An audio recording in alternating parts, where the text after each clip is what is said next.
Hey girl, hey, welcome back to my channel. It's your girl Misha. Thank you guys for joining me yet again for another review. If this is your first time here, then welcome. If you are back for a second or third time, then welcome back. Please do not hesitate to hit that like, subscribe button, and the notification bell so that you will be updated each and every time I upload a video. Tonight we are reviewing The Real Housewives of Beverly Hills, Season 11, Episode 7, The Liberation of Erika Jane. Child, let's get into it if we gonna get into it. So Erika finally arrives at the party to a round of applause. For what? I'm not sure. But the way she came in, honey, was baby, it was some cinematic realness, okay? It wasn't your normal entrance. Now, we all know that Erika Jane does make an entrance when she has full-on glam and everything. But, I mean, just coming to a regular old $35,000 dinner party, you would think she would just come in and sit on down, especially since she just filed for divorce and didn't let these other ladies know. So Erika says to Sutton, "Oh, I'm so sorry I didn't bring a hostess gift. It's been a little rough." Girl, when have you ever brought a gift? I'm thinking back to the 6 seasons that you've been on, and I have never seen you bring anybody a gift to their home. You just show up and hope they mention your fashions. Girl, goodbye. So the ladies don't know if she wants to share or be left alone. So then Erika sits down, right? And she goes, "So what's going on?" Honey, that's what we all want to know. That's what the victims are trying to figure out. What is going on with their money? Okay, that's what we're all trying to figure out. Okay, because let me tell you something. I was watching this episode, and I'm not buying none of this that Erika was spewing out. I'm sorry. I'm just going to have to tell y'all like that. Now, we can agree to disagree, but I just wasn't buying it. Okay, so Garcelle says in her confessional, "You're getting a divorce and haven't said anything to your friends, so that's a good question." I know that's right. So they go to sit down at this beautiful lunch. Honey, I need some fancy friends. I like to have fancy lunches and, bougie brunches every now and again. Try to give me some rich girlfriends, honey. So if any of y'all are rich, put down in the comments when we can link up. So they talk about, Mercury being in retrograde, right? And Garcelle says, "Look, I totally believe in that." And I do too. Because you know what? What I've noticed is if I'm having a little bit of a creative block or some communication issues or things get lost in translation and I have a big fight with somebody because they didn't understand what I was trying to convey, normally Mercury is in retrograde. Okay, I'm just saying. So Kyle said, "Yeah, that might have something to do with me and Dorit on the plane." Girl, you and Dorit just like to fuss. And so she was like, "We have very sisterly fights." So then Dorit says, "Yeah, I have that with my sister. And, I do want to have a talk with Kyle." And I was sitting here thinking, Dorit, you have siblings? I don't know if it's just me, but Dorit just screams, "I'm an only child." I don't know if it's the way that she carries herself or the fact that she gets dressed up to go to the mailbox. I'm not sure what it is, but she just says only child to me. And how many times can y'all talk about the same thing, honey? It's insanity at this point. Talking about the same thing over and over and over and hoping to get a different result. Honey, please just let it go.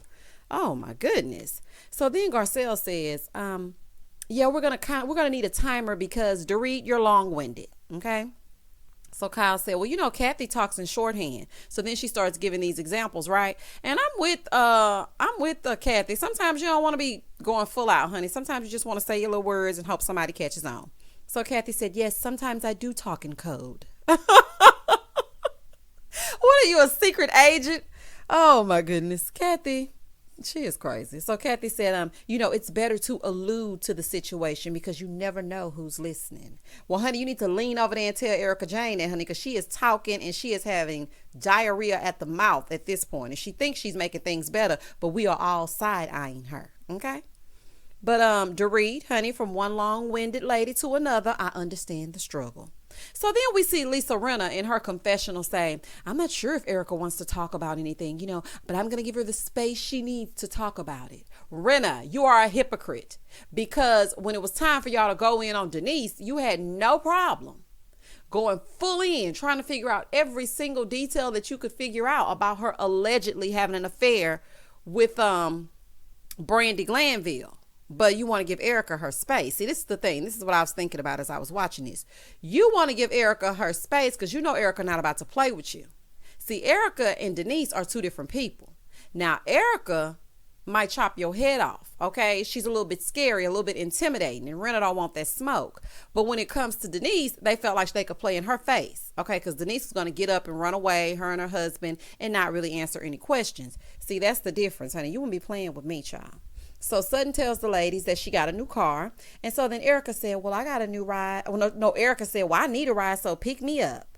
I'm like, child, a ride down to turn yourself in. Okay, allegedly. So then she turns right around and says, yeah, I just got a new Range Rover. Lady, you still making purchases? Honey. So then the housewife says, let's discuss the elephant in the room. I'm like, okay, yes, please. Let's get into it if we're going to get into it. Because all these niceties, Rena sitting around asking you about your dog and all this kind of stuff. Like, we all know what we're here for. Let's just get into it, child. So she's like, yeah, this week I left my Lamborghini, my 16,000 square foot home, and and my marriage. Did y'all notice she didn't say marriage first? Honey, she said everything materialistic before she got to marriage. I'm like, okay. So she said, yeah, I had to. He was pushing me further and further out. He had to, so that you wouldn't be implicated in this mess he has going on. Honey, y'all ain't fooling me. She said the conversation was reduced to a sentence or two, and she had to make a choice for her. She couldn't live that way anymore. Were y'all ever really just having full-on conversations? Were the two of you ever just chatting it up? Because I can't see the two of you just going through the house cackling and the sound of laughter just resounding throughout the estate. I don't feel like you talk to each other like that. That's just my opinion. I feel like you carried around that glam squad and kikied with them all day, and when Tom came home, you were already retired to the bedroom. I just don't feel like y'all were talking like that. Do y'all believe Tom just all of a sudden turned cold towards Erika Jane, or do you think she is trying to play on our sympathy? Okay, or do you think that she's playing in our face? Please comment down below and tell me what you think, because I know what I think, honey, and I'm going to tell y'all in just a moment. So she said, she didn't tell the girls because she didn't want them to have to keep her secret. Plus, Tom is a lawyer, so she didn't talk about legal things because, he's a legal eagle, right? So then she said she spent 30 days closing out things towards the end. Why would you do that? But okay.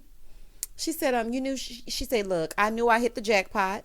I was a young waitress with a high-powered attorney. He was footing the bill for everything. But there was no telling Tom that he hurt my feelings because he wasn't having that.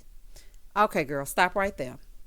Ma'am, a few episodes ago, yeah, I love that Tom lets me be me. He's so loving. So now all of a sudden he went from that to the worst husband on earth. Like, I know you keep things secret in your marriage and keep things private and just between the two of you, but I can't see the huge gap in him treating you like a queen and him treating you like one of the stepsisters. Okay, I just don't understand that. You went from Cinderella to one of the ugly stepsisters. I'm not buying it. So she said, yeah, I filed on election day because I wanted it to get buried. No, he told you that would be the perfect day, okay, to file it because nobody would be paying attention, but it backfired, allegedly. And why are you trying to fly under the radar? People get divorced every day. Lady, please, just stop, honey. Just please, just stop. Because you are really trying to act like we're stupid. So then she said, and just to let you know, I keep really good secrets. I'm like a vault. Why don't you just further incriminate yourself? Just go ahead on, why don't you? You keep very good secrets. Well, we know that because you knew that he had this money and he was buying you everything that you could imagine and making sure you walked around like a life-size Barbie doll. So we know you keep secrets. So all of them were buying the BS. And then Kathy said, well, you handled it like a lady. You stood up, you smiled, and everything was fine. So then Erika Jane said, well, as soon as I get a handle on what's coming for me, and it's coming for me. Honey, you got that part right, honey. The feds are coming for you. That's who, child. Orange is the new black. Girl, goodbye. So then Rena talking about, I'm just really worried about Erika because Tom's a lawyer. Why? Why are you worried about her? They have no children. Worst case scenario, she has to sell one of those Chanel bags. Honey, we're worried about the victims because Tom's a lawyer. Allegedly. Child, let me make sure I say allegedly because I don't want no problems. Okay, y'all? So Erika said she wants to invite them over for drinks to her new place, right? So Kyle said, well, did you buy the furniture? She said, no, I stole the furniture. Honey, among other things. So then she said, I took a sofa and 2 chairs. Like, I still don't have a kitchen table. Aw, poor Erika doesn't have a kitchen table. Give me a break. This is the bottom line. Allegedly, you are lying to our faces. This is very performative, okay? I know you're no dummy. I know you knew what was going on. I'm not buying the Tom was mean to me act. I'm just not. You knew you started liquidating assets, allegedly, moved from one mega mansion to a mini house that still some people can't afford to, and you're trying to paint this picture, okay? Meanwhile, the poor victims are still without. You want us to believe you dropped Tom off like some scene in a movie at work, unbeknownst to him, kissed him, came home, packed all your things, and never looked back? Sounds like a Lifetime movie waiting to happen to me. Okay, girl, honey.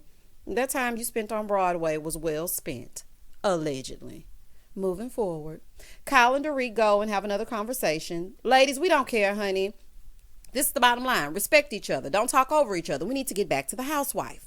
Garcelle in the next scene invites Damana over, which is a dating coach. Girl, it's hard out there. Rich or poor, we all struggling. Good luck. Moving forward. Honey, we don't need to take too much time up because we got to get to the meat and potatoes.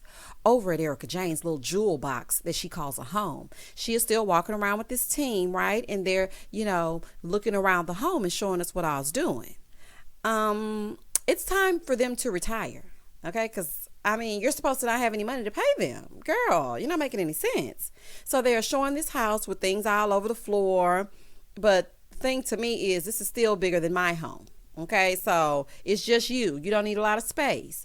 And quite frankly, this is more than enough for you. So then she asks if it's a great time. No, so then she's talking in her confessional. She's like, yeah, it's great to have the coats and the Lamborghinis and all the material things, but at what human cost? Well, I'm sure we can come up with a number. I'm sure the victims know at what human cost. Okay, there's been a cost attached. So we just need to look that up. So Sutton goes to have her very first mammogram and she's freaking out. Sutton, that's very irresponsible of you. Okay, I'm just going to put that out there. But great job, Kyle, getting her there because you can't skip these things. This is like a life or death situation. And me personally, I take it very seriously because I have to have a mammogram every 6 months, even though I have not reached the age of 40 because they found 2 lumps in my breast. And by the grace of God, they've been benign every single time. And I have to go back on July 19th. So I'm praying always for a clean bill of health. But these are things that you cannot play with. Please go and get your mammograms, people. Please make sure that you take care of yourself. It's very, very serious. So Rena and Erika Jane go out for a drink, right? So Rena claims that Tom was in charge. She's trying to sell us this Tom was so mean to Erika type thing. And they do this little flashback, right? Rena, you just amaze me. Such grace for Erika. But ran Denise in the ground. Okay? Your friend for years. I'm just so confused. So Erika was like, well, I have some challenges. And he definitely has some challenges ahead of him. Honey, don't we know it? Crystal is having a gathering for the girls to get together to make some dumplings. You gonna make these heifers make their own food? Oh, child, honey, I bet they like, oh, child, who introduced her to the group? Well, we don't cook, child. We don't even carry our own bags. So the ladies start to arrive. Dorit comes in with another headband wig. Child, she gonna headband wig us to death. They were all the rage in the African American community during the shutdown, okay? Quarantine, you had to run out to get your quarantine water and your toilet tissue. You throw your headband wig on so you look like something. So Dorit, girl, we appreciate it. So Sutton shows up with a gift, as usual. Very Southern lady of you, okay? Always bringing a gift, never showing up empty-handed. Erika shows up. Child. In this flashy outfit and these thigh-high boots, giving very much Pretty Woman realness. Okay, I was just like, what is happening? Almost showing a Hello Kitty, okay, because this little skirt was so short. The outfit was gaudy. I didn't like it at all. It was very, I don't know, the whole look it was just a mess to me, but that's just my opinion. So she tells Kyle, look, Kyle, I used that oil that you gave me. Apparently there's this oil that Kyle and Mauricio have been using that's laced with THC. And, Erika put it all over her whatnots, so all over her vagine, okay? And it's got her feeling a kind of way. Plus, she ain't wearing no underwear. Oh, no, ma'am.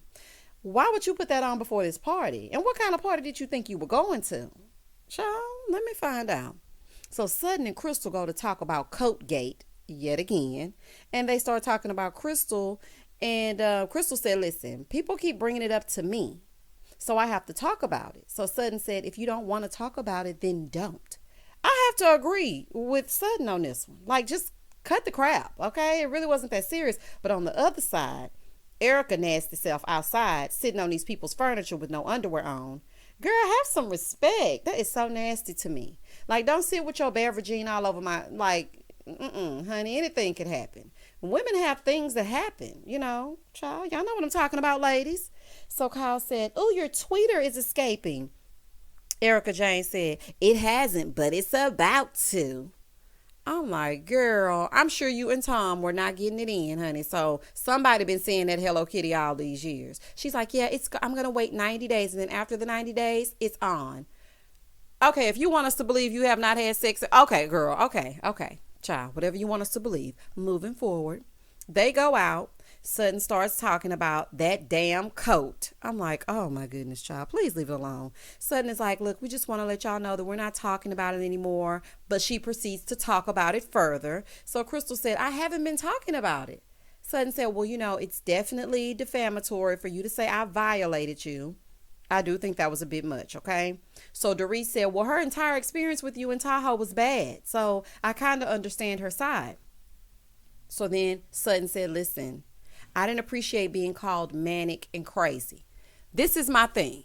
No matter how she was behaving, it's very harsh to label someone with those types of words. I don't like to use the word crazy and manic because there are some people who suffer from those things. So you can't just go around labeling people because you think, Sutton is entitled, if nothing else, okay? She thinks that she's entitled, she's spoiled, okay? And when things don't go her way, she starts pitching a fit. But being manic and crazy, I don't think so, honey. She's just a little bit different. Bottom line is this. Sutton, you tried to be nice, but in another way, you tried it, okay? She is socially awkward, honey, when meeting new people. That's what I think. She brought the coat. Crystal does have a right to say she felt uncomfortable with Sutton just walking in. Sutton, she does not know you. But to Sutton's defense, you added a little stank on it, Crystal, honey, when you was telling everybody how it went, okay? She didn't linger around in your room. She wasn't being creepy, and the flashback showed that. She got out of there real quick. Okay, Sutton, this is for you. Next time you knock and you don't get an answer, that means don't come in. And the two of you, it is okay if you don't like each other. It's okay if you don't get along. But at this point, y'all both getting on my nerves, honey. I need to focus on the housewife. Over on the other side, they go in and they get all loud when they come inside the house. Oh, hello. I'm like, oh my God, just please come in, child. Nice and quiet, child. This is somebody's home. So they come in to make dumplings.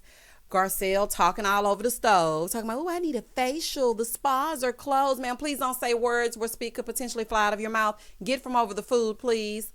Thank you so much. Girl, get back, honey. So Garcelle tells Erika Jane she needs to see her dating coach.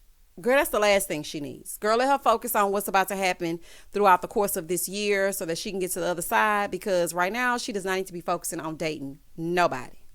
And one thing I noticed, didn't Erika, now I know this is called the liberation of Erika Jane, but I feel like Erika was putting a lot of stank on it this episode. I have never seen her be so free and forthcoming, and it's like she was almost wanting us to believe, I broke out of bondage, I'm free, I'm having the best time of my life. Girl, anyway, so Erika said, so Erika, Sutton, and Kyle, they're talking, right, about how they don't easily trust people. And Sutton said, well, I trust y'all even though y'all make fun of me. And Erika said, look, we all make fun of each other, but if somebody else tried to do it outside the group, then that's a problem. In the confessional, Erika said, yeah, I trust the ladies, and I feel like they'll stand up for me, but there's just so much they don't know. Honey, that was your truest statement all episode. And did y'all notice how the music changes when Erika Jane does her confessionals? Dun, dun, dun, dun, dun. I said, what in the first 48? Oh my goodness, honey. And then that was the end of the episode. So we got to hear what the housewife has to say.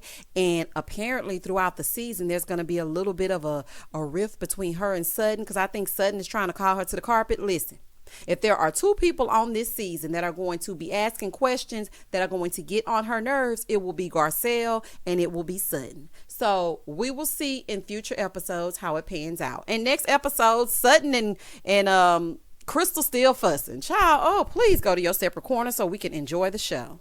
Child, please do not hesitate to like, comment, and subscribe to my channel. I hope you guys enjoyed this review. As always, stay safe, stay blessed, spread love, not germs. Peace.